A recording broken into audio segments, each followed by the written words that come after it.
কালকে খেলা করতে করতে চোখের মধ্যে নখে লেগে গেছে, পুলিশ দাদার নখে চোখটা লেগে গেছে। এটা তোমাদেরকে আবার দেখাচ্ছে।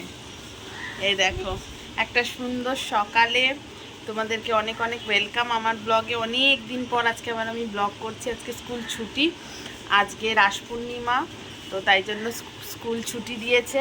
তো সকাল সকাল অনেক সকালে উঠেছি। সকালে উঠে আজকে বড়ি দিয়েছি, শীতের বড়ি দিয়েছি। তো সেটাও তোমাদের সাথে শেয়ার করব। আছে ওখানে বড়ি দেওয়া বারান্দায়, যেহেতু রোদটা সুন্দর রয়েছে বলে সকাল সকাল উঠে আমি অলরেডি তাড়াতাড়ি করে বড়িটা দিয়ে নিয়েছি। বাবারে, বড়ি দেওয়া অলরেডি কমপ্লিট। দিয়ে এখন আমি খাওয়াতে বসেছি জানকে। তো এই যে জানের দুধ বিস্কুট পিডিয়াশিওর। এনে মা দেখো দেখো, সবাই দেখবে। খেয়ে নাও খেয়ে নাও, এসো এদিকে এসো।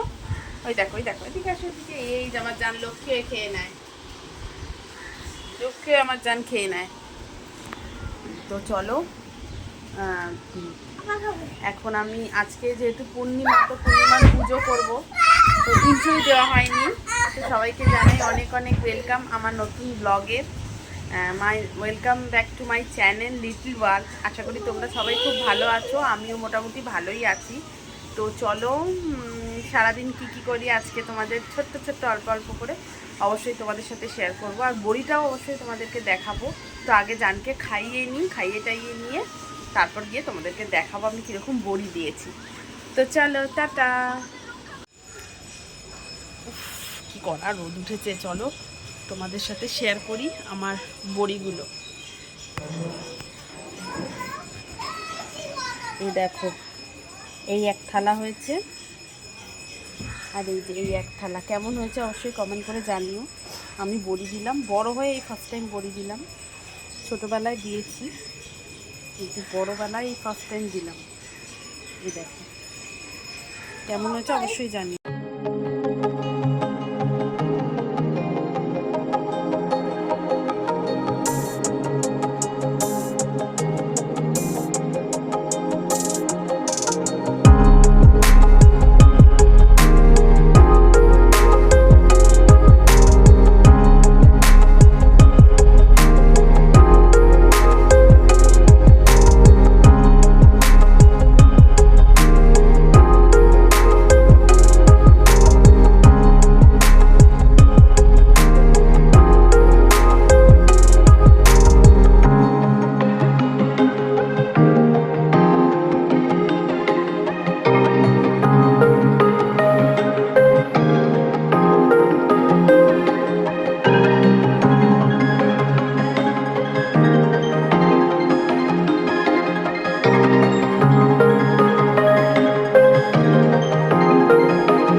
বন্ধুরা, আমার পুজো কমপ্লিট হয়ে গেছে, পুজো টুজো হয়ে গেছে, প্রসাদ তোসাদ খাওয়া হয়ে গেছে। চলে এসেছি রান্নাঘরে, ঝটাপট রান্না বসিয়ে দিয়েছি। কি রান্না করছি আজকে চলো তোমাদের সাথে শেয়ার করি, অনেক দিন পর। তবে রেসিপিটা শেয়ার করা হবে না, কারণ রেসিপিটা অলরেডি আমার বসানো হয়ে গেছে। আর একটা করব, কিন্তু রেসিপি শেয়ার করা হবে না, তাড়াতাড়ি করতে হবে, অলরেডি 1:30টা বেজে গেছে, জানকে খাওয়াতে হবে। তো তাই জন্য চলো দেখাই কি আজকে রান্না করেছি। এই দেখো, সর্ষে পোস্ত, সাথে টক দই দিয়েও এখানে করেছি ইলিশ মাছ ভাপা, সর্ষে পোস্ত ইলিশ মাছ ভাপা। কেমন হয়েছে ফাইনাল লুক এটা একদম। কাঁচা সর্ষের তেলও ছড়িয়ে দিয়েছি, কাঁচা লঙ্কা টঙ্কা দিয়ে হয়ে গেছে, জাস্ট ঢেলে নেবো। আর এদিকে হচ্ছে ভাতও বসিয়ে দিয়েছি, গরম গরম ভাত, তার মধ্যে আলু সিদ্ধ দিয়েছি জানের জন্য। আর এই দেখো মাথাটার তেলটা রয়েছে, এটা দিয়ে বানাবো হচ্ছে এই যে আলু আর কচু কেটে রেখেছি, তো এটা বানাবো। তো চলো, হয়ে গেলে ফাইনাল তোমাদের দেখাচ্ছি। এই যে আলু দিয়ে কচু দিয়ে ইলিশ মাছের মাথা দিয়ে, কি দারুণ কালার হয়েছে। স্মেলটা তো তোমাদেরকে আমি দিতে পারছি না, স্মেলটাও দারুণ স্মেল হয়েছে। এই দেখো হয়ে গেছে, আর একটুখানি জলটা শুকাবে, তাহলেই নামিয়ে নেবো। কে পছন্দ করো খেতে কচু দিয়ে আলু দিয়ে ইলিশ মাছের মাথা দিয়ে, অবশ্যই কমেন্ট করো কিন্তু। বন্ধুরা, এখন ঘড়ির কাঁটায় বাজে দুপুর 2:10, আর আমার রান্না বান্না সমস্ত কমপ্লিট। এবার ফাইনাল লুকটা তোমাদের সাথে আমি শেয়ার করব। এই দেখো একদম ধোয়াটা, গরম গরম ভাত আছে এখানে। এইখানেরটা আগে দেখাই। ওয়াও, এখানে রয়েছে হচ্ছে ইলিশ মাছের মাথা দিয়ে কচু আলুর তরকারি। এইটা তো সোস টপার, সর্ষে ইলিশ ভাপা। চলো আমরা জমিয়ে লাঞ্চটা করে নিই।